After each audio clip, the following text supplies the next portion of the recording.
Tuhan kan maha kuasa, iya. Sanggup nggak Tuhan menggerakkan dirinya? Nah, ketika kalian pun akan jadi apa nih? Wah, gimana ya? Masa menggerakkan nggak sanggup? Gerak itu sifat makhluk, sifat jisim. Jisim itu tidak berlaku pada Tuhan. Itu bukan suatu yang berlaku pada Tuhan secara logika. Ya, nggak berlaku secara logika pada Tuhan, maka mustahil Allah melakukan itu. Nah, gitu. Karena nanti ditanya lagi, sanggup nggak Tuhan mematikan dirinya? Kalau, ya, mati itu nggak berlaku pada Tuhan. Gitu ya. Nah. Assalamualaikum warahmatullahi wabarakatuh.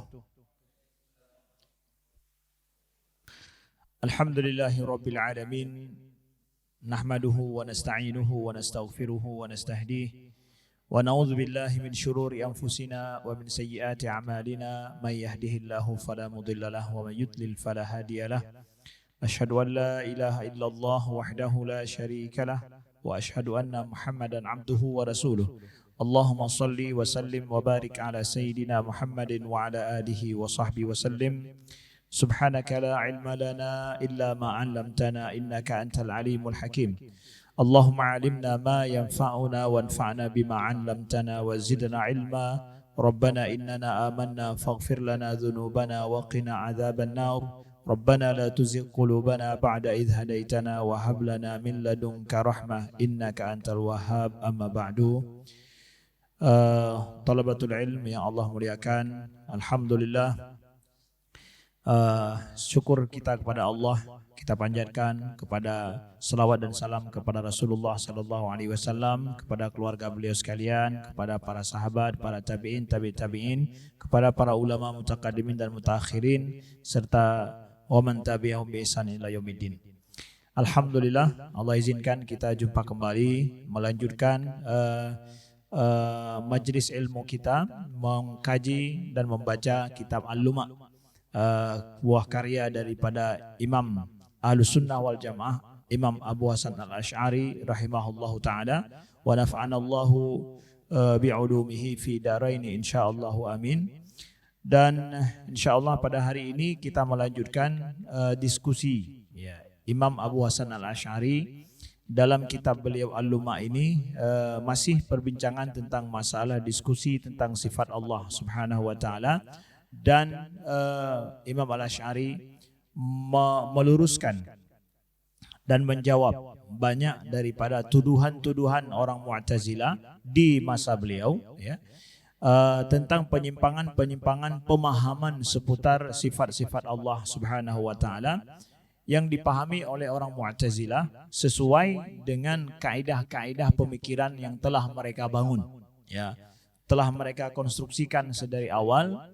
Dan Imam Abu Hasan Al-Asy'ari, kita tahu beliau sangat memahami tentang asal-usul Mu'tazilah, bukan cuma masalah sejarahnya saja, tapi juga adalah masalah pemahaman pemikiran mereka dan prinsip-prinsip pemikiran mereka dan argumentasi daripada Mu'tazilah tersebut. Dan ini tercermin di dalam kitab yang kita baca ini, ya. Begitu juga Imam Abu Hasan Al-Asy'ari, ya, dengan kitab Al-Luma' ini, dalam banyak diskusi yang akan kita baca ataupun yang sudah kita baca, beliau membangun sebuah konstruksi pemikiran argumentasi Ahlus Sunnah wal Jamaah yang berbeda dengan konstruksi pemikiran orang-orang Mu'tazilah. Dan itu tercatat di dalam kitab yang kita baca ini. Makanya kitab Al-Luma' ini akhirnya kemudian menjadi tonggak daripada kitab yang ditulis oleh Imam Abu Hasan Al-Asy'ari yang memperjelas posisi pemikiran landasan Ahlus Sunnah wal Jamaah di dalam argumentasi masalah-masalah tauhid, ya. Karena kitab ini memang didedikasikan untuk menjawab berbagai macam problem-problem ilmu akidah yang menyimpang daripada pemahaman yang sesuai dengan Al-Quran dan Sunnah Nabi Sallallahu Alaihi Wasallam pada saat Imam Abu Hasan Al-Asy'ari hidup, ya. Yang akhirnya kemudian, ya, diikuti oleh pengikut-pengikut beliau, murid-murid beliau sampai hari ini, ya. Nah, prinsip dasarnya kita itu bisa dipelajari dan bisa dilihat dari kitab Al-Lumah ini.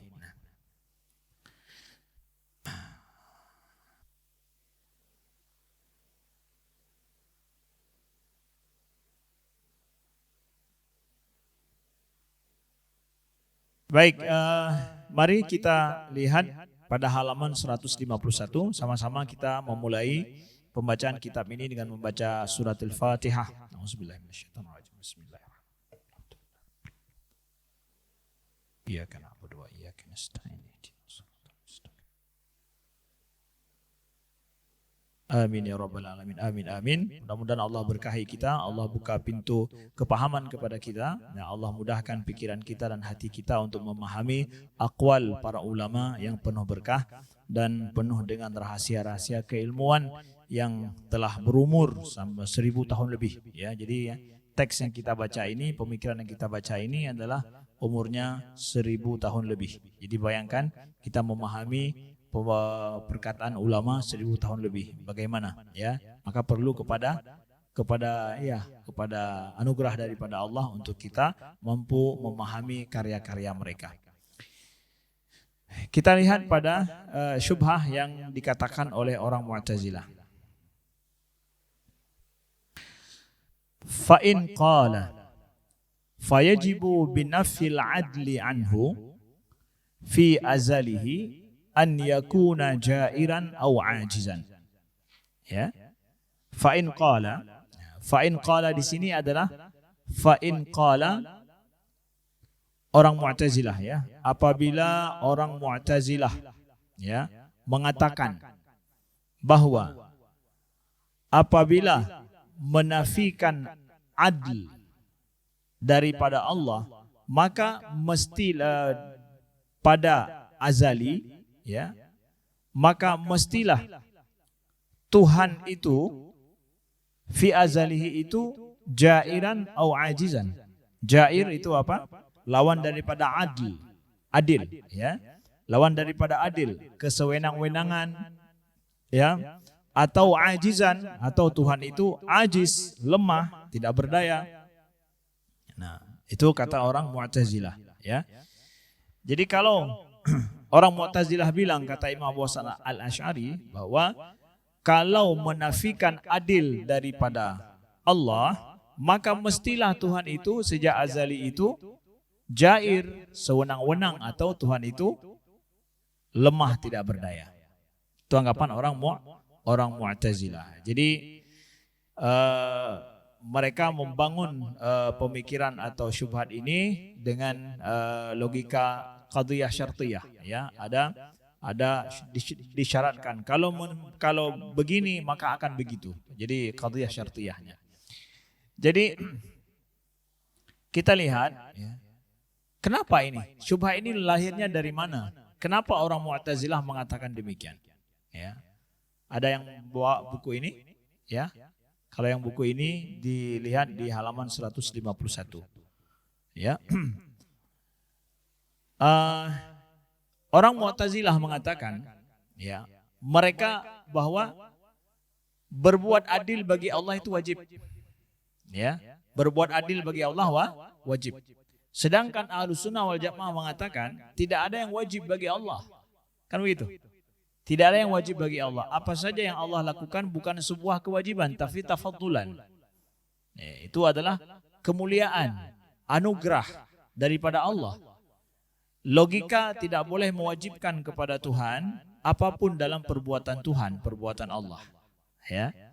Tetapi tahsin wa taqbih syar'iyan, kata para Ahlussunnah wal Jamaah, ulama Ahlussunnah wal Jamaah, bahwa baik dan buruk itu adalah ditetapkan oleh syariat, bukan ditetapkan oleh akal pikiran manusia. Kan begitu? Jadi kalau Ahlussunnah, kalau Mu'tazilah mengatakan tahsin wa taqbih, itu prinsip bahwa baik dan buruk itu adalah aklian. Itu diketahui secara logika walaupun tidak ada syariat. Tapi Ahlussunnah wal Jamaah mengatakan baik dan buruk itu hanya diketahui kalau ada syariat mengatakan ini baik, ini buruk. Kan begitu? Nah, lalu orang Mu'tazilah mengatakan Tuhan itu, ya, secara logika itu wajib berbuat adil.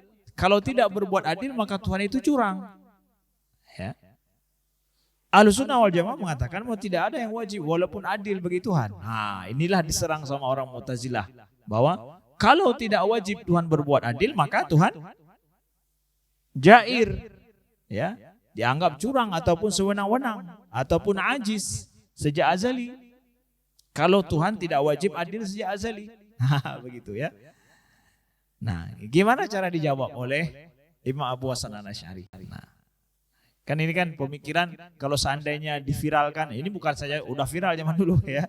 Ya, begitu. Jadi gimana nih kalau enggak dijawab akan mengganggu pikiran. Qila lahu laisa yajibu binafil adli diddun huwa ajzun au jawrun.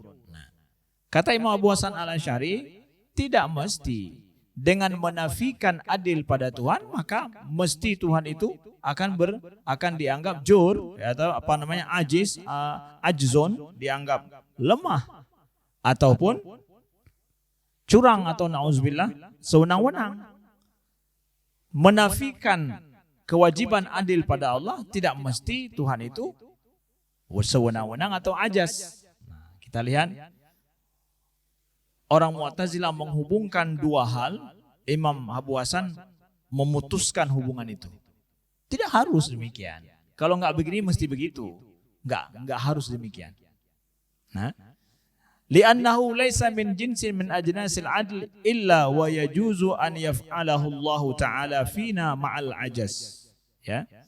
Karena apa saja jenis daripada keadilan, ya, boleh saja Allah Subhanahu wa Ta'ala melakukannya pada kita ma'al ajas, walaupun pada dalam kondisi ajas, lemah. Ya.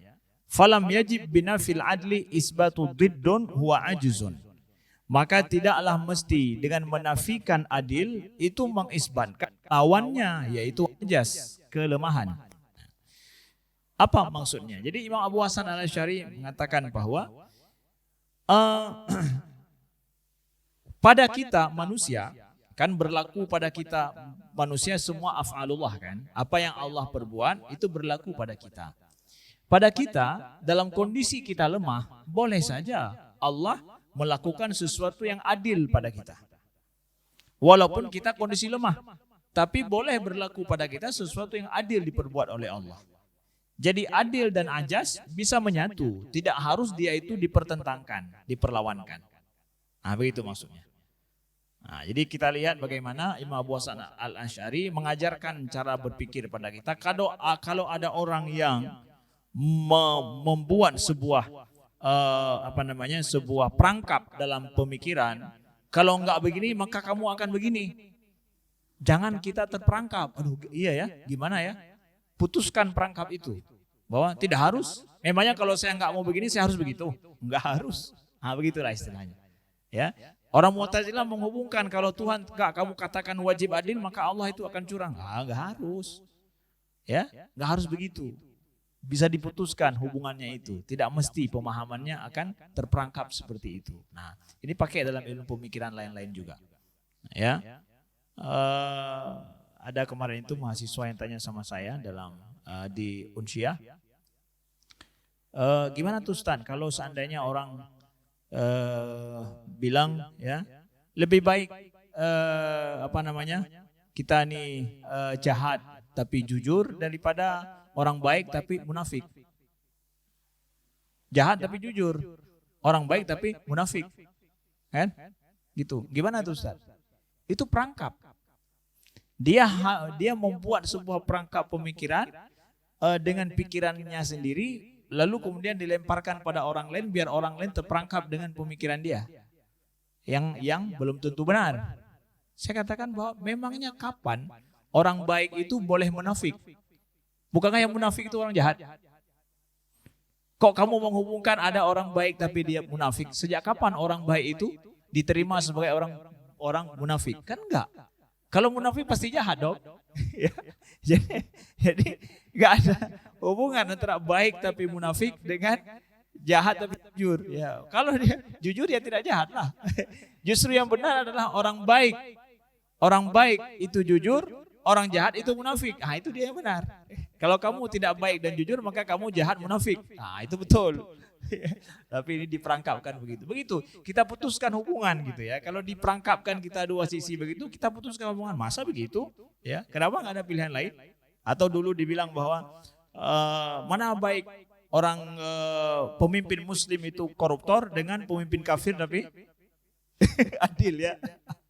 Kayak gitu. Itu perangkap juga itu. Ya. Kalau pemimpin muslim yang adil itu lebih baik daripada kafir yang koruptor, jelas. Itulah kita bilang. Jangan mau terima perangkap pemikiran orang langsung begitu. Nah, itulah kenapa ilmu logika itu diajarkan di dalam Islam, diajarkan kepada kita. Tak lain adalah supaya kita juga bukan cuma dalam masalah belajar agama kita loh. Dalam hari-hari kita juga itu mempermudah. Ya, tidak mudah mengganggu pikiran kita karena kita punya metode dalam berpikir ya. Begitu. Selanjutnya kita lihat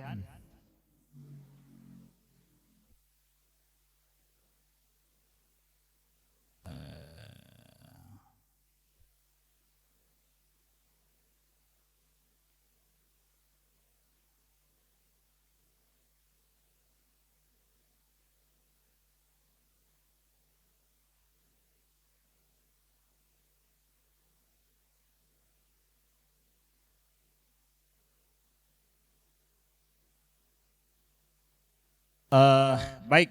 Selanjutnya walam yajib aidan isbatul jur li'annal insan qad la yakunu adilan idza lam yakun minhu adlun kasabahu wala fa'alahu wala yakunu jairan falaysa man nafaina anhu al-adl asbatna lahu diddan huwa jaur aul ajiz idh kunna qad nanfi dhalika anna wala nusbit diddan au ajz au jur wal hayyu minna wa min ghairina idza lam yakun aliman kana mausufan bididdil ilm. Nah, jadi orang Mu'tazilah ya, mereka membuat syubhat ini adalah untuk menentang pemahaman Ahlus Sunnah wal Jamaah ya, bahwa keadilan itu tidak wajib pada Allah. Ya, mereka membuat kalau itu tidak wajib pada Allah, mesti Tuhan itu sewenang-wenang atau yang lainnya lawan daripada adil menurut mereka. Ya. Imam Abu Hasan menambahkan lagi apa? Walam yajib aidan isbatul jur. Ya. Dan tidak wajib juga mengisbatkan jur pada Allah kalau seandainya kita tidak mengisbatkan adil. Tadi kan beliau sampaikan tidak ada hubungannya antara menafikan ini akan muncul itu, tidak ada hubungannya demikian. Beliau sampaikan lagi, perjelas lagi bahwa tidak wajib juga ya mengisbatkan jur pada Allah kalau kita tidak mengisbatkan, tidak mengatakan wajib adil pada Allah. Li'annal insan, karena manusia qad la yakunu adilan, boleh jadi dia tidak adil idza lam yakun minhu adlun, kalau memang dia tidak berbuat adil atau mengusahakan adil ya. Jadi adlun kasabahu, mengusahakan adil, au wala fa'alau, dan juga dia tidak berbuat adil. Kadang orang kan dia tidak adil karena dia tidak mengusahakan. Ada juga kata Imam Asy'ari, manusia tidak mengusahakan adil dan tidak berbuat secara adil, wala yakunu jairan, tapi dia juga tidak sewenang-wenang. Ya, dia tidak ada suatu keadilan yang diusahakan dan diupayakan, tapi dia juga tidak sewenang, biasa aja orangnya. Manusia itu ada begitu enggak? Ada ya. Falaisa man nafaina anhul adl. Maka bukanlah orang yang kita nafikan padanya adil, ya. Asbatna lahu diddan. Kalau kita nafikan adil pada seseorang misalkan, maka kita isbatkan lawan daripada adil, kan enggak. Enggak demikian berlaku pada kita juga. Ataupun mengisbatkan kelemahan padanya, menetapkan kelemahan padanya, tidak juga demikian, ya. Idza kunna qad nanfi dzalika anna wala nusbitu diddan huwa ajzun au jawr. Ya, begitu juga kalau seandainya kita menafikan dari kita ya adil itu, kita juga tidak mengisbatkan lawannya yaitu lemah ataupun sewenang-wenang atau kecurangan. Wal hayyu minna wa min ghairina, yang hidup dari kita atau selain kita, idza lam yakun aliman, kalau dia bukanlah alim, kana musufan bididdil ilm, maka dia itu mesti bersifat dengan lawan ilm. Apaan ini? Jadi Imam Abu Hasan Al-Asy'ari mengatakan bahwa beliau memakai dalam hal ini sebuah kaidah juga, qiyas asyahid alal ghaib. Artinya bahwa cobalah lihat pada manusia, karena mungkin biar mudah dipahami, bukan menyamakan Allah dengan manusia, bukan, tapi biar mudah dipahami. Di kalangan manusia saja, misalkan seseorang itu memang dia tidak berbuat adil, karena dia tidak sedang dalam posisi harus berbuat adil ya. Ketika dia tidak berbuat adil, bukan bermakna bahwa dia itu sedang sewenang-wenang atau dia lemah. Seperti kalian nih, berbuat adil tidak sekarang? Ya, sedang tidak ada apa-apa kan? Tapi kan bukan kamu tidak sedang berbuat adil, tapi bukan bermakna bahwa kalian sedang lemah, kan bukan begitu? Atau kalian sedang berlaku curang, kan enggak juga.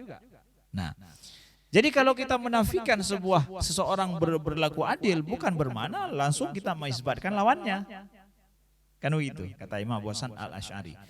Nah, wal hayyu minna, tetapi dari sisi lain, al hayyu minna yang hidup di antara kita, wa min ghairina, atau bukan daripada kita, yaitu Allah al-hayy ya. Yang sebenarnya al-hayy adalah Allah ya. Idza lam yakun aliman, kalau Allah itu bukan alim, kana musufan bididil ilm, maka mesti Allah itu bersifat dengan diddul ilm, lawan daripada ilm, yaitu jahlu. Loh, kenapa? Di sini Imam Abu Hasan Al-Asy'ari masalah ilmu kok. Kalau enggak ilmu maka mesti diddun. Tapi kalau enggak adil enggak mesti harus jaurun. Nah, di sini Imam Abu Hasan Al-Asy'ari ya, beliau diskusi ini kan ada sifat ilmu tuh. Logika sifat ilmunya adalah kalau Allah enggak bersifat dengan sifat ilmu sejak azali, maka Allah mesti lawan ilmu, yaitu jahlu kan. Orang ini memakai logika ini untuk mengatakan bahwa kalau begitu Allah juga wajib adil dong, kata orang Mu'tazilah. Kalau Allah tidak wajib adil, maka Allah kebalikannya, sesuai dengan logika tadi apa? Kalau enggak ilmu maka jahlu. Imam Abu Hasan mengatakan, oh enggak begitu, beda sifat ilmu dengan masalah adil. Nah gitu ya. Jadi kalau sifat ilmu ya, sifat ilmu kalau enggak diisbatkan ilmu bagi Allah, maka jahlu terjadi adalah diddunya. Diddun, semua sifat-sifat yang ma'ani pada Allah itu, kalau enggak kita sifatkan begitu, maka lawannya yang terjadi. Tapi masalah adil itu lain lagi. Tidak boleh kita wajibkan itu pada Allah, karena ini masuk dalam masalah af'al. Masalah af'al. Masalah af'al itu bukanlah sesuatu yang sifatnya wajib secara logika pada Allah, tidak diwajibkan secara logika pada Allah. Ya, begitu ya.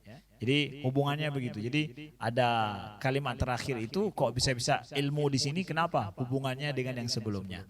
Nah, begitu.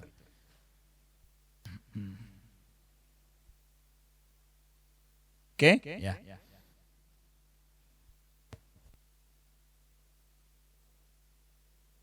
Wa aidan faqad la yakunul insanu adilan wa la yakunu jairan. Dan juga tambahan lagi ya.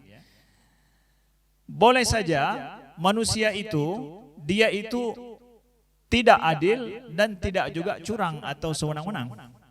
Ya. Bijaurin min jinsil adl. Dengan dia berbuat jaur masuk dalam kategori adil, jenis dari jenis adil. Falaisa yajib binafil adl diddun huwa jaurun. Maka tidaklah wajib ya dengan menafikan adil, maka bermakna mengisbatkan lawannya, yaitu jaur. Kama wajaba fil kalam wal irada. Sebagaimana wajib dalam kita berbicara pada sifat kalam dan sifat iradah. Nah ya, jadi ini dikonkretkan lagi. Ada sifat ilmu, sifat kalam, sifat iradah, sudah dijelaskan sebelumnya kan perbincangan itu. Dalam sifat kalam, sifat ilmu, sifat iradah, kalau kita enggak mengisbatkan bagi Allah sifat iradah, maka terjadi lawannya. Itu kata Imam Abu Hasan kan dalam argumentasi beliau. Begitu juga kalau kita enggak mengisbatkan kalam bagi Allah, maka lawannya yang harus diisbatkan, yaitu lawan daripada kalam, itu mustahil bagi Allah. Ilmu juga demikian. Tapi dalam masalah adil tidak demikian. Masalah adil tidak demikian. Kalau kita tidak mewajibkan adil pada Allah, bukan berarti harus mengisbatkan jauh. Karena boleh jadi juga dalam pendapat beliau ini, orang pada manusia misalkan, dia berbuat sesuatu jauh tapi min jinsil adil, bagian daripada adil. Bagian daripada adil. Ya, tapi pada Allah kita katakan, konsep Ahlussunnah wal Jamaah bahwa dalam masalah fi'il itu tidak ada yang wajib bagi Allah. Ya, tidak ada yang wajib bagi Allah Subhanahu wa taala. Ya. Li'anna al-insan kad yakunu adilan bil kauni fil makan idza amarahu Allah taala an yakuna fihi. Ya. Karena manusia kad yakunu boleh jadi dia itu adil bil kauni fil makan, adil dia dengan dia berada dalam suatu tempat, ya. Idza amarahu Allah taala an yakuna fi, kalau Allah menyuruh dia untuk berada di tempat itu. Nah, jadi Imam Abu Sa'id Al-Asy'ari memasukkan sebuah prinsip bahwa seseorang manusia dia boleh berlaku adil dalam suatu tempat, dalam suatu kondisi di suatu tempat, kalau Allah menyuruhnya untuk di situ. Jadi adil itu kembali kepada ada perintah Allah atau tidak. Ya, jangan engkau mengatakan bahwa wajib adil bagi Allah dengan logikamu. Tidak ada yang wajib yang dilakukan seseorang, bahkan dalam prinsip Ahlussunnah, kecuali adalah sesuatu yang diperintahkan oleh Allah, ada syaratnya, ada hukumnya. Berbeda dengan prinsip orang Mu'tazilah yang mengatakan bahwa sesuatu itu wajib ataupun harus, bahkan sesuatu baik dan buruk bisa diketahui oleh logika walaupun enggak ada syariat. Tidak demikian. Wa yakunu fi waqtin akhar ja'iran bil kauni fi idza nahallahu ta'ala 'anil kauni fihi. Dan pada waktu yang lain dia bisa menjadi jairan. Nah, ya. Jairan sewenang-wenang, berbuat curang, ya. Kalau tadi dia bisa berlaku adil di suatu tempat kalau Allah perintahkan dia. Dan dia bisa berlaku curang di suatu tempat kalau seandainya Allah idza nahahu Allah taala 'anil kauni fihi, kalau seandainya Allah melarangnya melakukan sesuatu di suatu tempat. Jadi apa maknanya ini? Seseorang kadang berada di suatu tempat, dia itu dianggap adil, tapi berada di situ juga dalam kondisi yang lain, dia itu dianggap curang. Kok bisa? Di suatu kondisi dia diperintahkan oleh Allah. Di kondisi yang lain dia di situ dilarang oleh Allah. Maka dia gimana? Bisa adil, bisa jur juga. Tapi dari mana kita mengetahui dia adil, dia jur? Pada perintah Allah kah atau larangan Allah? Nah, jadi Imam Abu Hasan memasukkan sebuah keterangan penting di sini bahwa kita tidak menghukumkan adil atau tidak sesuatu kecuali dengan idza amarallah au nahallah. Ya, diperintahkan oleh Allah atau dilarang oleh Allah. Sekarang orang Palestina misalkan yang berperang hari ini, kalau mereka membalas berperang, akan mereka berbuat sewenang-wenang terhadap orang Israel? Hah? Berbuat sewenang tidak adil? Kan tidak? Ya. Mereka membalas. Bolehkah dalam Islam diperintahkan di dalam Islam untuk kejahatan dibalas dengan kejahatan? Innama jazaa'u sayyi'atun mislah. Bagaimana mereka berbuat kepadamu, lakukan itu kepada mereka. Berarti ini enggak wajur loh. Ya. Tapi apa? Membalas. Ya, apa yang mereka lakukan yang sesuai dengan yang mereka lakukan. Itu ada perintah Allah, ada. Berarti adil dong. Berbuat adil. Karena apa? Ada perintah demikian. Tapi kalau enggak diperintahkan Allah, enggak diizinkan oleh Allah, maka itu perbuatan yang sama tapi bermakna sewenang-wenang. Karena dilarang Tuhan. Nah, begitu ya. Nah, ini masuk sebuah prinsip dipakai di sini, prinsip Ahlussunnah wal Jamaah adalah apa? Ada perintah dan larangan Tuhan. Perintah dan larangan inilah dimaksud dengan syara, ya. Syara itu apa? Perintah dan larangan Tuhan. Jadi menghukum adil tidaknya sesuatu itu menurut Ahlussunnah kembali pada perintah dan larangan Tuhan. Enggak langsung pakai logika semata. Nah, begitu. Fayakunul adl min jinsil jawr. Nah, maka dengan demikian keadilan itu ya bisa dipahami adalah salah satu jenis daripada jawr kadang. Ya. Li'annal kaun fil makan min jinsil kaun fihi. Karena suatu situasi dia di suatu tempat adalah sama jenisnya. Perbuatannya sama di suatu tempat, tetapi bedanya saja apa? Ini diperintah, itu dilarang. Ya. Membunuh orang yang tidak berdosa. Gimana? Hah? Apakah itu jawr? Jawr ya. Perbuatannya membunuh kan. Tapi dalam berperang, orang yang ingin membunuh kita. Gimana dalam perang? Dalam kondisi yang sama juga, perbuatannya sama gitu ya.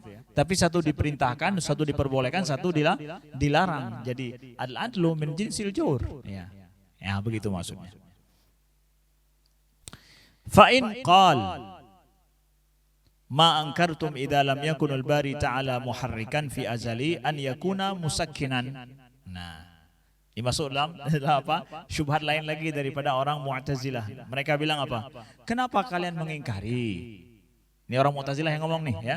Kenapa kalian mengingkari kalau seandainya Al-Bari Ta'ala, Allah Al-Bari Subhanahu wa Ta'ala, kalau Allah Subhanahu wa Ta'ala itu bukan muharrikan, bukan menggerakkan sejak azali, maka mestilah Tuhan itu musakkinan, yang mendiamkan sejak azali. Jadi kalau tidak gerak, ya berarti diam kan? Kan kita ada dua secara logikanya, suatu benda kalau enggak bergerak maka diam, kalau enggak diam ya bergerak, lawannya gitu kan. Diam gerak itu kan berlawanan ya. Jadi kalau seandainya Allah tidak menggerakkan sejak azali terhadap sesuatu, maka Allah berarti mendiamkan sesuatu. Kalian kenapa mengingkari itu? Nah, orang Ahlussunnah wal Jamaah enggak mau menerima bahwa kalau kita nggak mengatakan Allah muharrik fil azali, bermakna sama dengan Allah musakkinan, mendiamkan, ya, menetralkan, ya, sejak azali. Nggak boleh begitu kata Ahlussunnah wal Jamaah. Maka diingkari oleh orang-orang Mu'tazilah. Kenapa kalian mengingkari statement ini? Nah, kita lihat bagaimana dijelaskan oleh Imam Abu Hasan. Qila lahu, dijawab untuk orang yang mengatakan demikian, ya. La yakhlu qauluka, ya, idza lam yakun muharrikan an yakuna musakkinan. Ya. Ini masuk qadhiyah syartiyah munfasilah namanya, ya, di dalam ilmu logikanya, ya, ilmu mantik ya. Jadi la yakhlu qauluka idza lam yakun muharrikan an yakuna musakkinan min antani idza kana lam yazal ghaira muharrikin li nafsihi an yakuna musakkinan laha au ta'ni idza lam yakun muharrikan li jismin kana musakkinan lahu. Imam Abu Hasan ketika menjawab ini, orang Mu'tazilah mengatakan, ya kalau kenapa kalian mengingkari kalau untuk mengatakan bahwa kalau Tuhan tidak menggerakkan sejak azali, ya sama dengan berarti Tuhan mendiamkan sejak azali. Kenapa kalian mengingkari statement ini? Kata Imam Abu Hasan, begini, statement yang seperti itu, pernyataan yang seperti itu bisa dipahami dengan dua kemungkinan. Ada dua kemungkinan, tidak ada lain. La yakhlu, artinya tidak lepas daripada dua kemungkinan nih. Pertama apa? Idza lam yakun muharrikan an yakuna musakkinan min antani idza kana lam yazal ghaira muharrikin li nafsihi au yakunu musakkinan laha. Yaitu yang pertama adalah kalian menginginkan, kemungkinan yang pertama yang kalian inginkan dari pernyataan itu, kalau seandainya Allah itu sejak azali tidak menggerakkan dirinya, maka dia mestilah mendiamkan dirinya. Satu kemungkinan yang kalian inginkan dari kata-kata itu. Kemungkinan yang kedua adalah idza lam yakun muharrikan li jismin kana musakinan lahu. Kalau Tuhan tidak menjadi penggerak bagi sebuah jisim, maka Allah jadi pendiam, yang mendiamkan, ya, atau menetralkan sebuah jisim. Ada dua kemungkinan. Jadi gerak dan diam itu apa yang kalian maksudkan? Maksudnya Allah menggerakkan dan mendiamkan dirinya, atau Allah menggerakkan suatu jisim atau mendiamkan suatu jisim. Ada dua kemungkinan ini yang kalian inginkan dari apa? Dari pernyataan ini. Nah, jadi Imam Abu Hasan, kita belajar bagaimana beliau sebelum menjawab surah dulu, perjelas dulu pernyataan musuh atau pernyataan lawan. Baik muka tak jawab baju ulangnya, hai kamu ke langit waktu kamu kahe dah jawab. Udah lama, udah panjang kita jawab. Nah, maksud mereka bukan itu. Paham, ya? Jadi dalam logika berpikir itu, berpikir menjawab pemikiran orang, kita harus baca apa maksud daripada sebuah pernyataan. Kalau kita jawab dengan demikian, lalu kita membantah sesuai dengan kemungkinan yang kita sebutkan, ya boleh jadi kemungkinan dimaksud itu nomor 1, oke, terjawab. Kemungkinan nomor 2 juga terjawab, terserah kamu gitu. Apa yang kau maksudkan, kedua-duanya tidak bisa gitu. Jangan sampai maksud daripada orang yang menyatakan itu nggak sampai ataupun nggak mengena, kita udah jawab, itu salah kita. Ya, ini logika berpikir ya. Kita berbaik sangka dulu sama orang yang mengatakan itu, apa yang kalian maksudkan dari pernyataan ini. Ya. Fa'in anaita. Nah, baru sekarang dijawab kemungkinan kalau memang yang kalian maksud itu adalah idza in lam yakun yuharrik nafsahu kana musakinan laha. Ya. Kalau seandainya kalian bermaksud atau kamu bermaksud kalau Tuhan tidak menggerakkan dirinya, maka dia Tuhan itu mendiamkan dirinya. Fahada khata, ini salah. Ya, ini salah. Li'annahu yastahilu an yuharrika nafsahu, karena mustahil Allah menggerakkan dirinya. Wa nahnu lam naqul idza lam yatakallam man yastahilu kalamu kana mausufan bididdil kalam. Jadi in lam yuharrik nafsahu, kalau seandainya ini salah loh pernyataan. Kalau kalian memaksudkan kalau Tuhan tidak menggerakkan dirinya, maka Tuhan mendiamkan dirinya. Ini salah ini. Kenapa? Li'anna yastahil an yuharrik nafsahu, karena mustahil Allah menggerakkan dirinya. Kenapa mustahil Allah menggerakkan dirinya?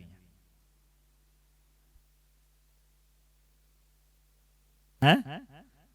Kan beliau udah diam di situ, masih mengatakan karena Tuhan itu mustahil menggerakkan dirinya. Oke? Kenapa mustahil? Di tempat dijelaskan lagi, kenapa mustahil itu? Kenapa Tuhan mustahil menggerakkan dirinya?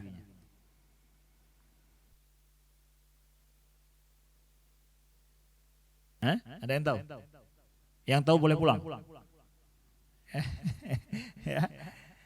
Kenapa? Atau boleh-boleh saja Allah menggerakkan dirinya?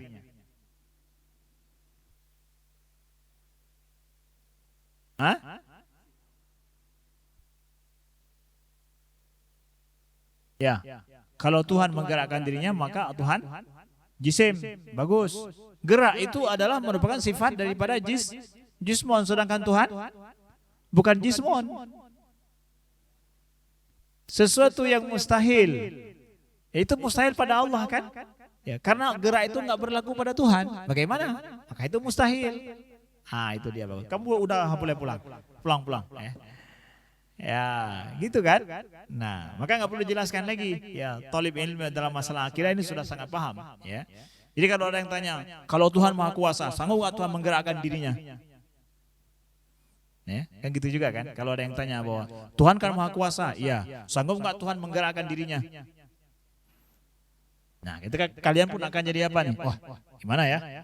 Masa menggerakkan nggak sanggup? Gerak itu sifat makhluk, sifat jisim. Jisim itu tidak berlaku pada Tuhan. Itu bukan sesuatu yang berlaku pada Tuhan secara logika. Ya, nggak berlaku secara logika pada Tuhan, maka mustahil Allah melakukan itu. Nah, gitu. Karena nanti ditanya lagi, sanggup nggak Tuhan mematikan dirinya? Kalau, ya, mati itu nggak berlaku pada Tuhan. Gitu ya. Nah, begitu juga pertanyaan bahwa sanggup nggak Tuhan menciptakan Tuhan yang lain? Nah, itu gitu terus itu ya. Ada Tuhan yang lain saja itu sudah mustahil. Gimana Tuhan melakukan yang mustahil? Kemudian kalaupun Allah menciptakan Tuhan lain, maka Tuhan itu makhluk seperti kamu juga. Kamu kan diciptakan. Tuhan yang lain itu diciptakan. Cuma kamu katakan itu Tuhan, ya.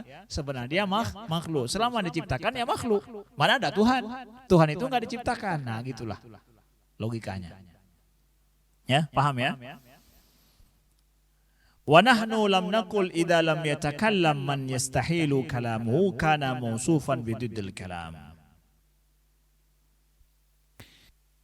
Dan kami tidak mengatakan kalau tidak berbicara, siapa yang mustahil dia itu berbicara, maka dia mausufan bididdil kalam, maka dia bersifat dengan lawan daripada sifat kalam. Ya. Jadi ini ada hubungannya dengan argumentasi Imam Abu Hasan Al-Asy'ari pada masalah kalam. Jadi kalau seandainya Allah tidak bersifat dengan sifat kalam, maka bersifat dengan yang lawannya. Kenapa? Karena Allah adalah boleh berlaku kalam pada Allah itu boleh. Kalau sesuatu yang mustahil pada Tuhan, maka kita menafikan sesuatu itu, tidak mengisbatkan lawannya. Tapi kalau sesuatu yang boleh berlaku pada sesuatu, kalau isbatkan, tidak kita isbatkan itu, maka kita isbatkan lawannya, gitu. Tapi kalau enggak berlaku itu, enggak kita isbatkan lawannya. Ya. Contoh, misalkan yang lain lah logikanya ya. Dia nih kalau enggak mengetahui maka dia itu bodoh. Nih. Dia kalau tidak mengetahui maka dia itu bodoh. Betul? Dia ini mengetahui enggak nih? Berarti dia bodoh dong. Hah? Kalau kamu mengatakan ini enggak mengetahui maka dia itu bodoh. Ini mengetahui enggak dia? Berarti bodoh. Enggak juga. Kenapa? Bodoh itu enggak berlaku pada dia. Itu bukan sifat dia. Ini benda enggak berlaku sifat yang demikian. Maka sesuatu yang mustahil berlaku pada dia, kita isbatkan lawan dia, bukan kita nafikan lawan dia. Kita nafikan satu sifat dia, bukan bermakna mengisbatkan lawannya. Kenapa? Enggak berlaku kedua-duanya sama dia. Lalu begitu juga masalah Allah mendiamkan, Allah menggerakkan. Kalau kita enggak mengatakan Allah enggak menggerakkan, bukan mengisbatkan mendiamkan. Kenapa? Gerak dan diam enggak berlaku pada Allah. Paham? Nah, logis kan? Nah, begitulah Ahlussunnah mengajarkan kita berpikir dalam kita memahami sifat-sifat Allah yang maha sempurna. Ya. Jadi kok begitu sampai pembahasannya? Karena ada orang yang mengisbatkan sesuatu yang tidak layak pada Allah. Akhirnya kita pun harus meladeni bagaimana berpikir yang benar supaya kita hapus pemikiran-pemikiran yang tidak layak pada bagi Allah Subhanahu wa taala. Itu kemungkinan yang pertama tadi kan. Kalau kalian mengatakan bahwa maksud daripada Allah tidak menggerakkan, masa Allah mendiamkan. Itu kemungkinan pertama, menggerakkan dirinya atau mendiamkan dirinya. Maka ini salah, khata. Karena mustahil itu berlaku pada Allah. Wa in anaita idza lam yakun muharrikan fima lam yazal li jismin kana musakinan lahu falaysa ma Allah taala qidamihi fi qidamihi ajsamun fayajib idza lam yuharrikuha an yusakkinaha. Kalau kalian maksud adalah kalau Tuhan tidak menggerakkan benda atau jisim sejak azali, maka Allah mendiamkan. Kata Imam Hasan Al-Asy'ari apa? Kalau ini maksud kalian, maka jawabannya falaysa ma'allahi ta'ala fi qidami ajsamun. Tidak ada bersama Allah sejak qidam ajsam. Ya kan? Ya, yang qadim itu siapa? Allah, ya kan? Kana Allah wa lam yakun ma'ah syai', kan? Allah saja tidak ada bersamanya apapun kan? Maka sejak qidam ada jismon di sana. Tidak ada jismon kan? Fi qidami tidak ada jisim. Maka Allah tidak menggerakkan dan tidak mendiamkan sejak azali. Karena tidak ada jisim bersama dengan bersama dengannya. Ya. Ya. Tidak jisim bersama dengannya. Fayajib idza lam yuharrika, sehingga tidaklah wajib ya kita katakan bahwa kalau Allah tidak menggerakkan jisim maka yusakinuha, maka dia mendiamkannya. Tidak demikian berlaku. Kenapa? Karena tidak ada jisim fil azali wa fil qidam. Ya, bersama Allah. Jadi enggak berlaku. Jadi kedua-dua kemungkinan ini tidak berlaku, ya. Berarti batallah apa yang disampaikan oleh orang Mu'tazilah bahwa kalau kita tidak mengatakan Allah tidak menggerakkan sejak azali maka Allah mendiamkan sejak azali. Batal semua itu. Karena kedua kemungkinan ini salah. Nah, paham ya? Nah, ini metode berpikir juga. Kita mendiskusikan sesuatu, mendalami dulu makna yang diinginkan oleh orang yang membuat sebuah pernyataan dengan beberapa kemungkinan, lalu kemungkinan itu kita jawab satu persatu. Dari mana datang kemungkinan itu yang dibuat oleh Imam Abu Hasan Al-Asy'ari tadi? Orang Mu'tazilah kan cuma bilang satu statement kan? Imam Abu Hasan kemudian melahirkan dua statement lain kan? Daripada statement mereka, dua kemungkinan. Dari mana lahir dua kemungkinan itu? Proses berpikir. Makanya seseorang itu ya, dia akan cerdas dalam memahami suatu masalah ketika dia berpikir. Tapi orang yang tidak berpikir, muncul sebuah masalah menjadi trouble dia. Kemudian ketika dia tidak sanggup untuk menyelesaikannya, kenapa? Karena dia tidak berpikir. Nah, ya. Karena proses berpikirlah akhirnya kita mampu membuat kemungkinan. Lalu kemudian menjawab. Oh, kita nggak mampu untuk menjawab, maka itulah perlu kepada guru atau ilmu yang terus dituntut sampai kita mengetahuinya. Nah, begitu. Itulah ilmu pemikiran seperti itu. Ya. Wa mata lam yakun mawjudan ma yastahilu taharrukuhu falaysa idza lam yuharrik ma yastahilu harakatu wajaba an yusakkinahu. Nah, ini kesimpulan beliau buat ya. Kesimpulan ini bisa menjadi sebuah prinsip berpikir bahwa mata lam yakun mawjudan, maka kapan saja tidak adanya sesuatu yang mustahil dia itu bergerak, ya, falaisa idza lam yuharrik ma tastahilu harakatu wajaba an yusakkinahu. Maka kalau seandainya, saya ulangi ya, kapan saja tidak ada sesuatu yang mustahil untuk bergerak, maka kalau seandainya dia itu tidak menggerakkan sesuatu yang mustahil bergerak, maka tidak mesti dia itu wajib untuk didiamkan. Ya. Sesuatu yang mustahil bergerak, kalau kita menafikan dia bergerak, maka tidak harus dia mendiamkan. Kenapa? Mustahil padanya gerak. Ya, menafikan gerak bukan benar, mendiamkan. Nah, seperti tadi. Ya. Faham ya? Nah, ini diskusi ya, diskusi Imam Abu Hasan Al-Asy'ari dengan orang-orang Mu'tazilah. Di samping beliau menjawab berbagai macam tuduhan syubhat daripada orang Mu'tazilah, tapi di sisi lain juga kita lihat bagaimana kedalaman berpikirnya Imam Abu Hasan dan bagaimana logika beliau. Ya, enggak tiba-tiba, itu adalah merupakan akumulasi daripada keilmuan beliau pada masa itu. Paham akan orang Mu'tazilah, syubhat mereka, sehingga beliau nukilkan dalam kitab beliau. Kemudian paham juga bagaimana metode berpikir Mu'tazilah, ya. Lalu kemudian beliau paham tentang bagaimana metode berpikir, ya, yang menjadikan beliau paham ini salah, ini benar. Beliau konstruksilah metode berpikir yang benar, ya, sehingga nampaklah kesalahan-kesalahan pernyataan orang Mu'tazilah, ya.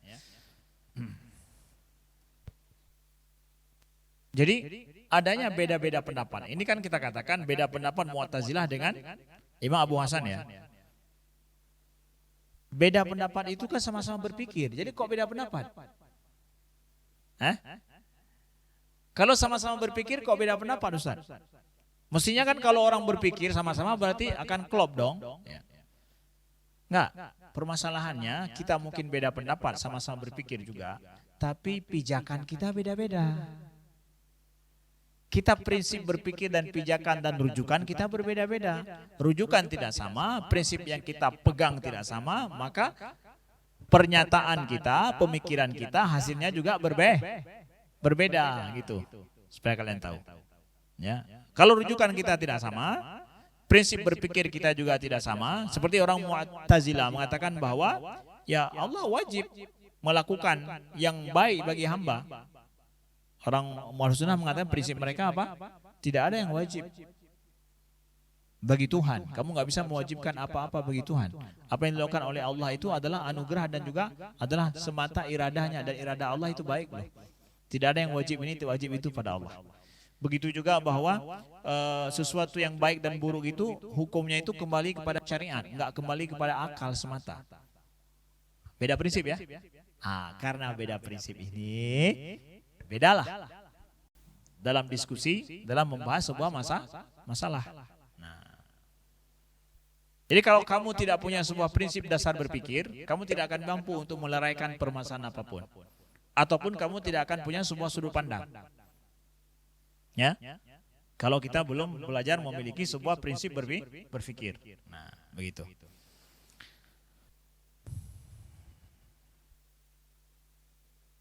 Jadi panjang pembahasan beliau tentang masalah orang Mu'tazilah, dan ke depan juga karena kita berada di di akhir abad ketiga atau awal abad keempat beliau tulis kitab Al-Lumah ini, sekitar 50-an tahun lebih lah.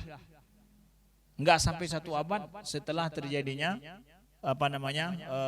kisah fitnah khalqul Quran yang sampai Imam Ahmad, Imam Syafi'i masuk dalam fitnah itu kan. Artinya mereka berdua kena fitnah kan.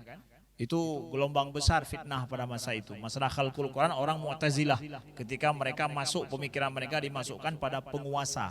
Ya, akhirnya Imam Ahmad di penjara, disiksa kan. Nah, itu belum sampai satu abad. Setelah itu kan datang Imam Abu Hasan Al-Asy'ari. Kitab ini dikarang belum sampai satu abad setelah peristiwa itu.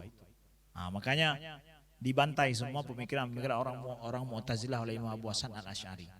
Jadi lalu orang bilang bahwa kita ini ngikut Imam Syafi'i dalam masalah akidah atau Imam Abu Hasan Al-Asy'ari sih? Kan ada yang bilang gitu ya. Ngikut Imam Syafi'i atau Imam Abu Hasan Al-Asy'ari? Kedua-duanya ikut. Imam Syafi'i lebih duluan ikut Imam Syafi'i saja. Imam Abu Hasan Al-Asy'ari baru kemudian datang. Imam Syafi'i dalam masalah akidah, beliau spesialisasi bidang fikih. Beliau tidak banyak menjawab masalah problematika akidah. Beliau tidak menyusun sebuah karangan khusus tentang masalah akidah, sebuah kode konstruksi pemikiran ilmu khusus dalam masalah ini. Imam Abu Hasan kemudian dengan izin Allah beliau yang menyusun ini, dan karangan beliau ratusan dalam masalah akidah. Ya, dalam fikih beliau tidak muncul.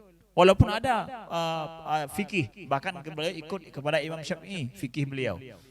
Beliau nggak alim, nggak jadi imam mazhab dalam fikih, tapi jadi imam mazhab dalam masalah akidah. Beliau membuat konstruksi ilmu ini. Imam Syafi'i dalam masalah fikih. Sampai beliau pun ikut kepada Imam Syafi'i. Kenapa? Karangan beliau di situ dan beliau membuat konstruksi ilmu fikih. Sampai lain sebuah mazhab. Hargailah masing-masing. Ya, jadi jangan perdebatkan antara ikut Imam Syafi'i atau Abu Hasan Al-Asy'ari. Akidah yang benar adalah akidah Imam Syafi'i ini. Imam Abu Hasan Al-Asy'ari tidak benar karena kemudian baru datang. Ini bicara sesuai ilmu atau bicara suka-suka hati sih? Paham masalahnya tidak sih? Nah gitu. Paham ya? Paham ya. Jadi begitu juga yang mengajarkan akidah Imam Syafi'i misalkan. Oh ini akidah Imam Syafi'i. Maksud Anda apa maksudnya? Silakan ajarkan, nggak ada masalah, misalkan. Tapi maksudnya Anda ikutlah Imam Syafi'i, jangan ikut Imam Abu Hasan Al-Asy'ari, gitu. Tidak ada pertentangan di situ. Tidak ada pertentangan. Nggak boleh mengatakan bahwa Imam Syafi'i yang benar, Imam Abu Hasan Al-Asy'ari itu salah. Makanya kalian baca karena kemudian tidak bertentangan sama sekali. Masing-masing mereka punya spesialisasi masing-masing. Imam Syafi'i punya murid mazhab dalam fikih, karena itu adalah karya beliau yang paling besar. ya. Lalu kemudian Imam Abu Hasan Al-Asy'ari punya murid dalam bidang akidah, karena itulah usaha dan karya beliau yang paling besar, dan Allah berikan taufik di situ. Masing-masing ada taufiknya, ada konsentrasinya masing-masing. Kedua-duanya diambil. Nah, paham ya? Nah. Dan kalaupun ada akidah Imam Syafi'i satu kitab, yang saya tahu tidak ada kitab khusus di karang Imam Syafi'i ini akidah saya, tidak ada itu. Itu hanya kompilasi saja. Kumpulan-kumpulan saja yang bukan kitab khusus.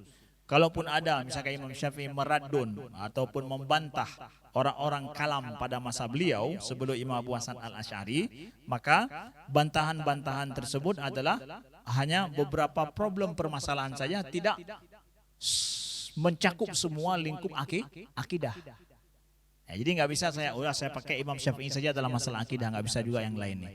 Imam Syafi'i nggak membahas semua permasalahan.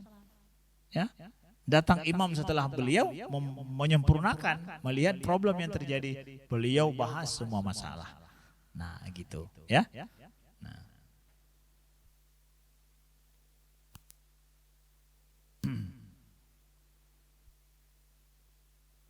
Mas'alatun fi qidamil kalam wal iradah. Nah, ini masih juga berbicara masalah sifat kalam dan iradah, ya. Ini pembicaraan ini bicara tentang masalah diskusi juga ini. Diskusi tentang akidah tuduhan-tuduhan orang Mu'tazilah. Nah. Fa in qal al-qadiru minna 'alal kalam fi hali qudrati 'alaihi qad khala minal kalam wa addadihi. Fahada darbun minal khilaf li'anna al-qadira minna 'alal kalami fi hali qudrati 'alaihi mutakallimun la mahalah. Wa sanadullu 'ala dzalika ba'da hadzal mawdi' min kitabina. Ya. Ini kalau seandainya orang Mu'tazilah ngomong lagi. Nah, dengarkan ya. Ini beliau kutip lagi anggapan-anggapan Mu'tazilah. Al-qadir minna 'alal kalam. Di antara kita ada orang yang mampu untuk berbicara, ya, fi hali qudrati alaihi, dalam kondisi dia mampu untuk berbicara, qad khala minal kalam wa dari, maka dia khala minal kalam, dia tidak ada padanya kalam dan juga tidak ada padanya lawannya. Ada orang manusia ya kita, dia mampu untuk berbicara, tapi tidak ada padanya bicara ataupun lawan daripada bicara. Kita katakan bicara enggak, diam juga enggak. Gimana tuh? Karena begini, kan Imam Abu Hasan mengatakan Allah itu kalau kita enggak mensifatkannya dengan sifat kalam, maka berarti lawannya dong. Lawannya mustahil pada Allah. Ya kan? Yang benar adalah Allah bersifat dengan sifat kalam. Datang orang Mu'tazilah bilang, kan di antara kita manusia ini ada orang yang mampu berbicara, tapi dia tidak ada kalam padanya dan juga tidak ada lawannya. Ya, begitu anggapan orang Mu'tazilah. Apa dijawab oleh Imam Abu Hasan? Ya, fahada darbun minal khilaf. Ya, ini kontradiksi nih. Ya, apa yang kalian ngomong itu kontradiksi ataupun ini diperselisihkan, tidak mestinya seperti itu. Kontradiksi ini yang kalian katakan ini diperselisihkan, ya. Li'annal qadira minna, karena yang mampu untuk berbicara di antara kita fi hali qudrati, dalam kondisi dia itu mampu, punya kemampuan berbicara, mutakallimun la mahalah. Kita katakan dia itu mutakallim, kata Imam Abu Hasan. Jadi kalau orang mampu berbicara walaupun tidak ada pembicaraan padanya, kita katakan dia tetap mutakallim. Kalau dia mampu untuk berbicara, walaupun tidak ada keluar pembicaraan darinya, dia adalah kita katakan mutakallim, kata Imam Abu Hasan. Ya, pasti, secara pasti, la mahalah artinya apa? Secara pasti. Kita katakan, kita klaim secara pasti bahwa dia itu adalah mutakallim juga. Ya. Wasana dulu ala dzalika ba'da hadzal mawdi' min kitabina. Kita akan berargumentasi, kita akan berikan petunjuk nantinya, indikasinya, ya, terhadap itu di tempatnya dalam kitab kita ini, dalam buku kita ini, min kitabina. Jadi beliau sudah mempersiapkan argumentasi itu nanti di depan, ada tempatnya. Berarti beliau sudah buat apa? Sudah buat, jadi enggak asal tulis apa keluar dari pikiran. Ini beliau sudah buat kerangka karangan kitab ini. Pembahasan ini akan beliau bahas nanti. Kalau kita baca ini nanti beliau akan bahas masalah bab istitoah. Atau di depan nanti bab istitoah, di situ beliau akan kupas ini masalah. Nah, jadi masing-masing dia ada masalah yang dikupas ini di bab-babnya ya. Beliau akan jawab di sana nanti. Ya. Kalian catat ini, beliau akan jawab di sana. Ala anna naqulu lahu ma ankarta an yakuna al-qadira 'ala al-ilmi qad khala min al-ilmi wa addadihi. Akan tetapi sebaliknya kita katakan kepada mereka, kepada dia nih yang mengatakan tadi, ma angkarta, kenapa kamu mengingkari bahwa yang mampu untuk mengetahui maka dia telah tidak ada padanya, maka dia tidak ada padanya ilmu dan juga lawannya. Kenapa kamu ingkari itu? Ya. Jadi kan ini orang Mu'tazilah ya, mengingkari argumentasi orang Ahlussunnah wal Jamaah. Ya. Bahwa Allah itu kan Al-Qadir 'alal ilm, Allah mampu untuk mengetahui. Ya. Tapi orang Mu'tazilah sebaliknya, mereka bilang bahwa yang mampu untuk mengetahui dia itu tidak ada ilmu padanya dan juga tidak ada lawan daripada sifat ilmu. Karena orang Mu'tazilah enggak mengakui ada sifat ilmu kan? Mereka mengakui apa? Allah mengetahui dengan zatnya bukan dengan sifatnya. Makanya mereka enggak mau mengakui argumentasi Imam Ahlussunnah wal Jamaah bahwa kalau kalian enggak mengatakan Allah bersifat ilmu, maka Allah bersifat dengan lawannya. Tapi orang Mu'tazilah mengatakan enggak ada ilmu dan enggak ada juga lawannya. Kenapa begitu? Nah, gitu yang dimaksud oleh Imam Abu Hasan. Kenapa kalian mengatakan demikian? Fa in qala al-qadiru 'ala al-ilmi qad khala min al-ilmi wad-dadi alladzaini yaqdiru 'alaihima wa la yakhlu min ilmin akhar aw diddihi. Ya. Kalau seandainya maksud mereka mengatakan bahwa yang mampu untuk mengetahui maka telah terlepas daripada ilmu dan juga lawannya, yang keduanya dia mampu terhadap itu.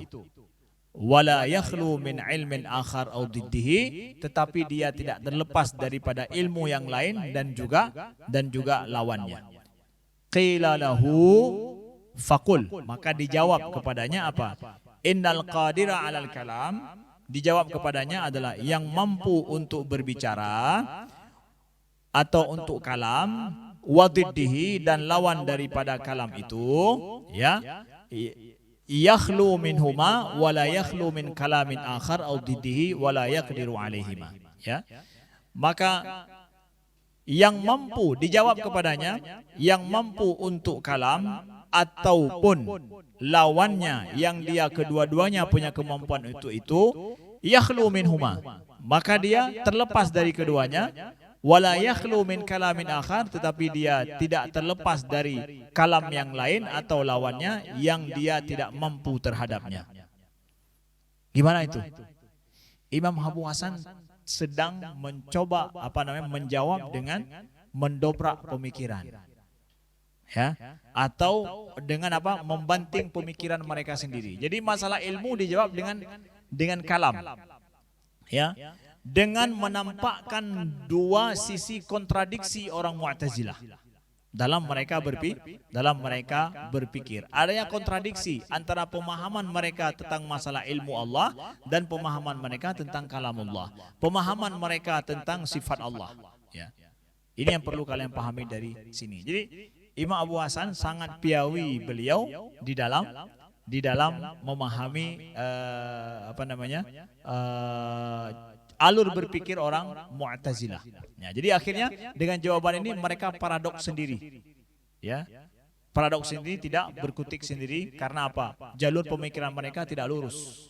Nah, wa dalilun akhar ala anna Allah Ta'ala lam yazal mutakalliman. Ya, dalil lain bahwa Allah itu adalah mutakalliman sejak azali sampai saat ini, ya, sampai kapanpun.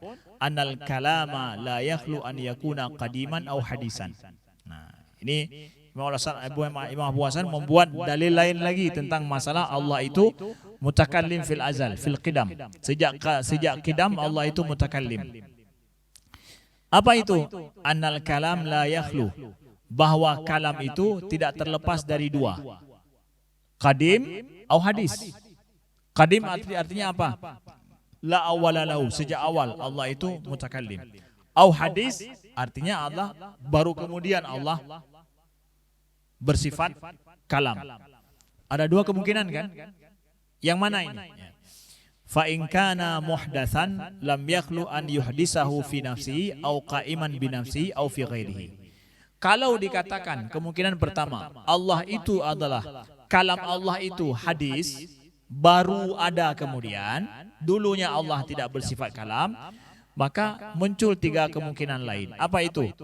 Bahwa Allah fa in kana muhdatsan, kalau kalam itu muhdas, hadis sifatnya, maka tidak terlepas dari tiga kemungkinan.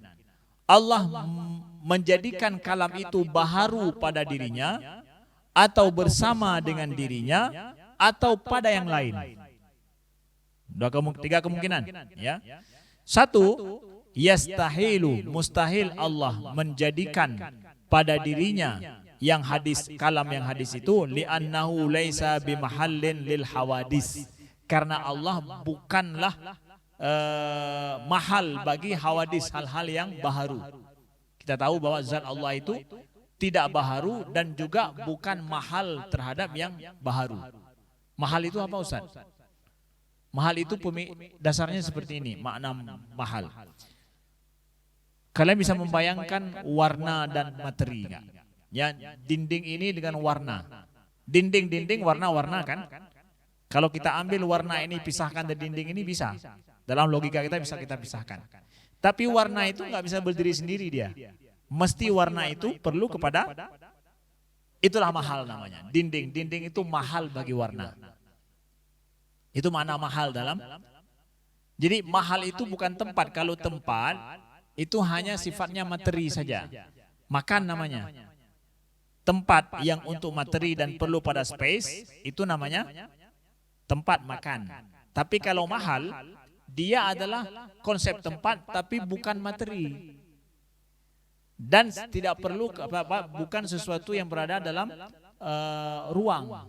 Kalau makan mesti ruang. Al-makan itu mesti dalam sebuah ruang. Tapi kalau mahal itu sifatnya adalah imajinatif ya. Imajinatif sifatnya. Ya, seperti kita mengimajinasikan warna itu perlu kepada, supaya dia ada dan tampak perlu kepada mahal, itulah dia.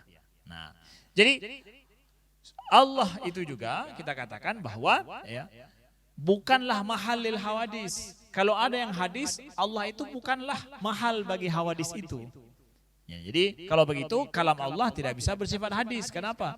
Kemungkinan pertama nggak mungkin Allah menjadikan hawadis pada dirinya. Atau yang kedua, yastahilu an yuhdisa qa'iman binafsihi li'annahu sifatun wa sifah la taqumu binafsiha. Mustahil juga Allah menjadikan kalam yang hadis itu bersama dengan dirinya. Karena apa? Karena sifat itu, karena kalam itu sifat, dan sifat Allah tersebut tidak berdiri dengan sendirinya. Karena menurut konsep Ahlussunnah, sifat itu qaim bizatillahi ta'ala, bersama dengan zat Allah. Nah. Ketiga, wa yastahilu an yuhdithahu fi ghairihi. Mustahil juga Allah menjadikan kalam itu pada selainnya.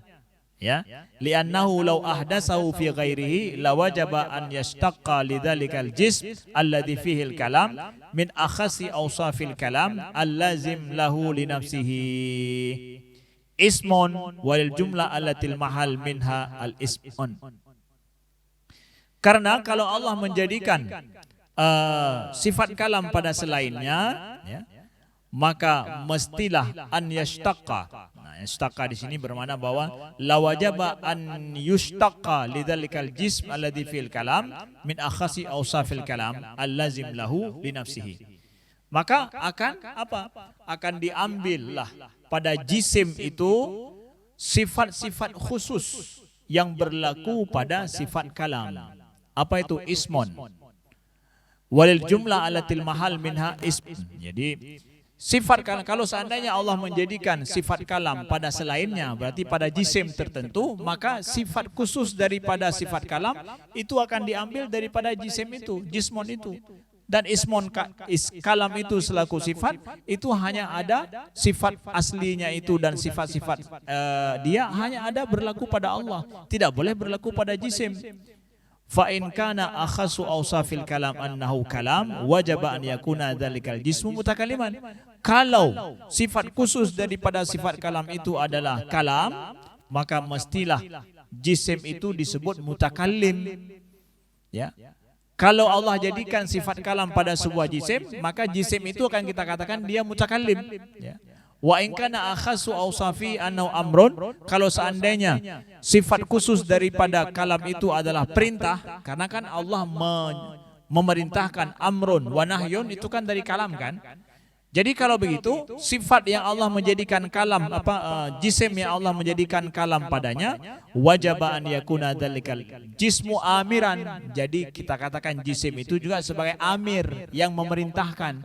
Apakah boleh jisim itu menjadi perintah atau Allah? Allah menjadi perintah kan? Allah yang memerintahkan, bukan jisim. Jadi kalau kalam itu dijadikan pada jisim pada selain Allah, misalkan dikatakan tidak bersama dengan Allah, maka jisim itulah yang menyuruh. Wa kadzalika in kana akhasu awsafi annahu nahyun wajaba an yakuna dzalika jismi nahyan. Begitu juga kalau seandainya kita anggap bahwa sifat khusus daripada sesuatu itu adalah nahyun, daripada jisim itu adalah melarang, karena kan nahyun dan amr itu adalah daripada kekhususan sifat kalam Allah. Allah mutakallim, dengan itu Allah amara wa yanha, ya kan, menyuruh dan melarang. Maka kalau seandainya Allah menjadikan sifat kalam itu pada sebuah jisim, dibayangkan begitu ya, dibuat perumpamaan seperti itu, maka apa yang terjadi? Kita katakan jisim itulah yang melarang. Enggak lah, yang melarang itu Allah, bukan jisim. Nah, jadi kemungkinan ini semua adalah mustahil berlaku pada Allah. Begitu. Falamma stahala an yatakallama bi kalamillahi ta'ala ghairuhu. Nah, maka kalau sudah jelas bahwa mustahil berbicara, berfirman dengan firman Allah, dengan kalamullah selainnya, jadi selainnya enggak mungkin berfirman dengan firman Allah. Wa ya'muru bi amrihi ghairuhu, juga tidak mungkin menyuruh dengan perintah Allah selain daripadanya, dan melarang dengan larangan Allah selain daripada Allah. Istahala an yuhdisa kalaman fi ghairihi, maka mustahil pula Allah menjadikan kalam, sifat kalam itu pada selain Allah Subhanahu wa taala. Nah, fayakunu bihi mutakalliman, maka dengan demikian tetaplah kesimpulan kita bahwa Allah mutakallim bi kalam, ya, bahwa Allah itu mutakalliman. Kita katakan Allah mutakallim bihi bi kalamihi. Nah, itu pokoknya pemahaman yang benar sesuai dengan Ahlus Sunnah wal Jamaah. Wa idza fasadat al wujuh allati la yakhlul kalam minha law kana muhdasan sahha annahu qadim. Kalau rusak semua perumpamaan-perumpamaan yang tidak terlepas daripada sifat kalam, kalau seandainya dia itu muhdas, hadis, karena tadi kan kemungkinan kalam itu hadis atau kadim kan, dua kemungkinan kan. Semua bentuk perumpamaan, tiga perumpamaan ini, kalau seandainya kalam itu hadis, semuanya fasad, semuanya tidak berlaku dan semuanya mustahil, maka sahha annahu qadim, benarlah bahwa kalam itu qadim. Wa anna Allah ta'ala lam yazal bihi mutakalliman, dan sesungguhnya Allah lam yazal bi mutakalliman, bahwa Allah mutakallim sejak azali sampai bila-bila masa, ya, sampai akhir masa sekalipun Allah mutakallim. Nah, ini dalil lain disebutkan lagi oleh Imam Abu Hasan tentang bahwa Allah itu bersifat dengan sifat kalam, dan kalam Allah itu bukan hadis. Kenapa Ustaz? Karena orang itu bilang Al-Quran itu makhluk. Maka diulang-ulang lagi. Bahkan dibuat dalil argumentasi lain oleh Imam Abu Hasan Asy'ari mengatakan bahwa sifat kalam Allah qadim. Diulang nih kenapa? Ini masalah fitnah besar terjadi dulu. Orang Mu'tazilah memahami bahwa Al-Quran itu makhluk. Sifat Allah itu hadis. Kalau makhluk kan hadis. Ya kan? Nah, maka ini dibantah nih. Makanya panjang pembahasannya ini sampai ke sini. Supaya kalian tahu konteksnya seperti apa. Maka ya, jangan sembarangan kita menuduh Imam Abu Hasan Al-Asy'ari. Dalam kitab Al-Lumah itu mana ada itu orang Mu'tazilah itu.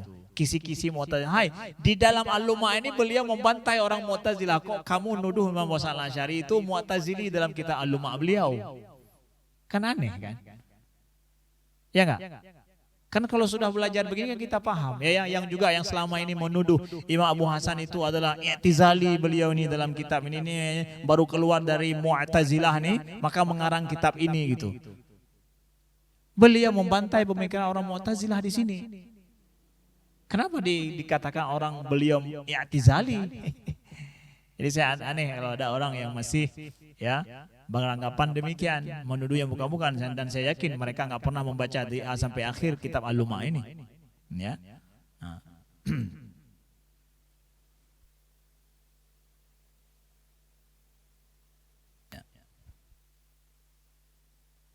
Baik, sampai di sini ada yang ingin bertanya? Saya persilakan.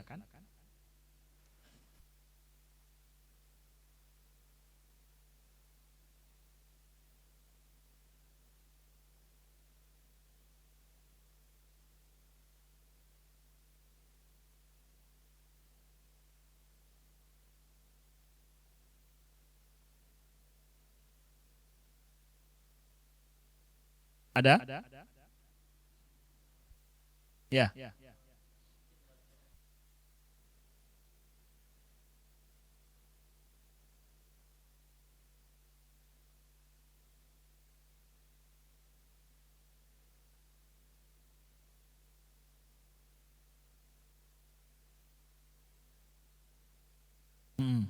Ya, baik. Kenapa dalam kalamullah ada kalam-kalam Firaun ya? Ya, ada kalam-kalam para anbiya juga kan?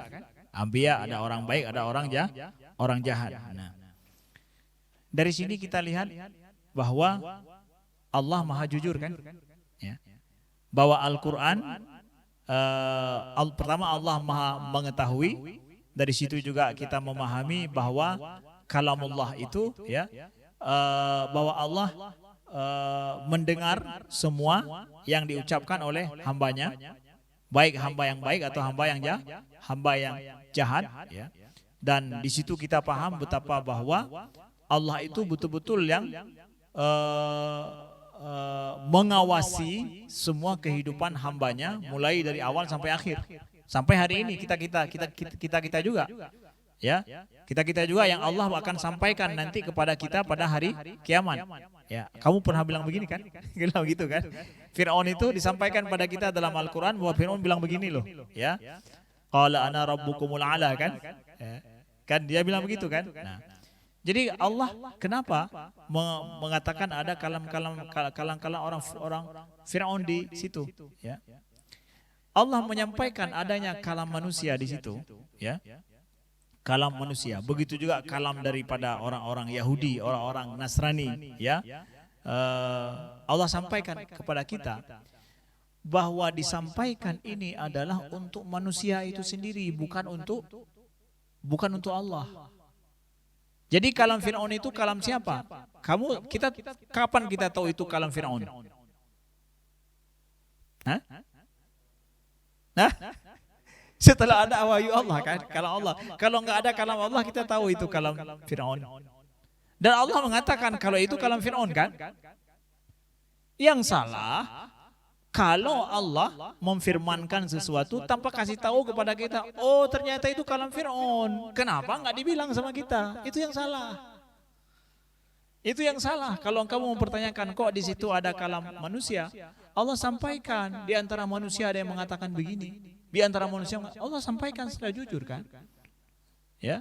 Bahkan Nabi Muhammad sendiri juga kul. Jadi Nabi Muhammad menyampaikan kepada kita juga bahwa Allah mengatakan begini loh.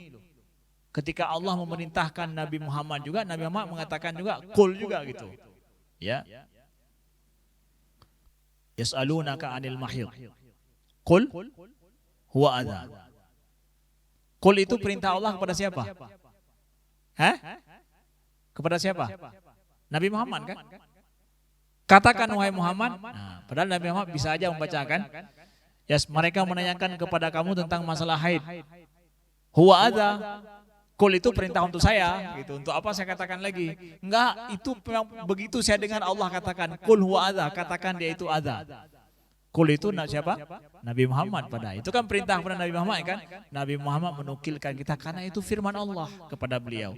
Allah juga ketika menyampaikan tentang masalah perkataan orang Nasrani, orang Yahudi, ya, wa qalu la yadkhulul jannata illa man kana hudan aw nasara, ya kan? Ya, orang Yahudi mengatakan bahwa orang Nasrani tidak akan masuk surga kecuali orang Yahudi dan orang Nasrani, ya. Allah katakan itu perkataan mereka. Ya. Firman Allah yang menukilkan dan Allah katakan itu perkataan mereka, enggak ada masalah, bagus. Bahkan kita belajar daripada Allah bahwa betapa jujurnya menukilkan pendapat orang-orang Yahudi dan Nasrani, bahkan orang Firaun, demi apa? Ibrah i'tibar bagi kita. Ya, dan itu bukan untuk Allah loh, tapi untuk manusia, ibrah bagi manusia. Yang salah kalau seandainya Allah belajar, nauzubillah kita katakan ya, mengutip orang-orang kata-kata Firaun seakan-akan itu firman Allah, padahal itu perkataan Allah, padahal itu perkataan orang Firaun. Itu yang salah. Sehingga bercampur aduk, kita tidak tahu di dalamnya kalam manusia dan kalam Tuhan yang mana sih. Seperti kalian buat tesis atau buat skripsi, antara nukilan kalian dengan perkataan kalian, tulisan kalian campur di situ tanpa kalian kasih footnote. Salah nggak tuh? Padahal copy paste kalimat-kalimat orang sambung-sambung itu, oh, saya mengatakan begini, ternyata ini perkataan dari sana dikutip tuh, nggak ada dibuatnya. Itu yang salah, itu yang dipertanyakan. Kenapa dalam tesis kamu ini ternyata di dalamnya ya bukan perkataan kamu, ini perkataan orang nih. Itu yang salah. Tapi katakan dalam Al-Quran, mana yang firman Allah, Allah tidak kasih tahu kalau itu adalah perkataan manusia. Mana? Sehingga kita tidak tahu ini firman Allah atau firman Fir'aun, na'udzubillah. Enggak kan? Dibedakan kan? Itu logis kok. Apa permasalahannya gitu ya? Apa permasalahannya? Ya. Dan tidaklah menjadikan kutipan Allah terhadap ataupun Allah menghikayatkan kepada kita tentang perkataan-perkataan Fir'aun dan na'udzubillah orang kafir yang lain itu menunjukkan bahwa Al-Quran itu hadis, kan tidak? Karena kita tidak tahu itu semua kecuali hanya dari Allah. Perkataan iblis juga Allah kutip loh. Lebih mantap, mana lebih hebat iblis dengan Firaun? Mana lebih hebat? Lebih hebat iblis lagi ya. Nauzubillah kan? Ya. Dikatakan ya. Kata iblis apa? Asjudu liman khalaqta tina. Emangnya aku bersujud yang telah engkau ciptakan daripada tanah? Allah jujur sekali kan? Dalam mengungkapkan orang-orang makhluk yang membantahnya, dikutip sebagaimana adanya. Dia bilang begini gitu. Dikutip lagi, ya Allah. Jadilah kita belajar dari Allah bagaimana bersikap ataupun mengutip yang lain, walaupun itu musuh kita, kutiplah dengan cara yang jujur dan benar kalau itu perkataan dia gitu. Tidak mengurangi, tidak melebihkan. Ya. Kita belajar, Al-Quran mengajarkan kepada kita. Jadi ilmiah tidak Al-Quran. Hah? Kembali lagi, ilmiah tidak Al-Quran. Lebih ilmiah Al-Quran daripada disertasi banyak orang, disertasi profesor juga. Lebih ilmiah Al-Quran lagi, karena Al-Quran mengutip sebagaimana adanya dan kasih tahu ini perkataan siapa. Daripada profesor yang ngambil profesor itu, ya akhirnya profesornya harus ditolak karena apa? Hasil dia itu, penelitian dia itu atau dibuat sama orang, dia bilang punya dia. Ya. Yang hadis seperti itulah yang hadis tuh. Ya begitu juga hasil disertasi doktor yang dia ambil perkataan orang, suruh buat atau perkataan orang, kasih buat seakan itu tulisan dia. Padahal kalau dicek ternyata apa? Itu semua kutipan dari orang. Ya. Buat lagi ilmiah itu dibilang, ya. Lebih ilmiah Al-Quran, ya. Baik. Sekian, terima kasih. Aku qouli hadza wa astaghfirullah li wa lakum. Subhanakallahumma wa bihamdika asyhadu an la ilaha illa anta astaghfiruka wa atubu ilaika. Wa sallallahu ala sayyidina Muhammadin walhamdulillahirabbil alamin. Wassalamualaikum warahmatullahi wabarakatuh.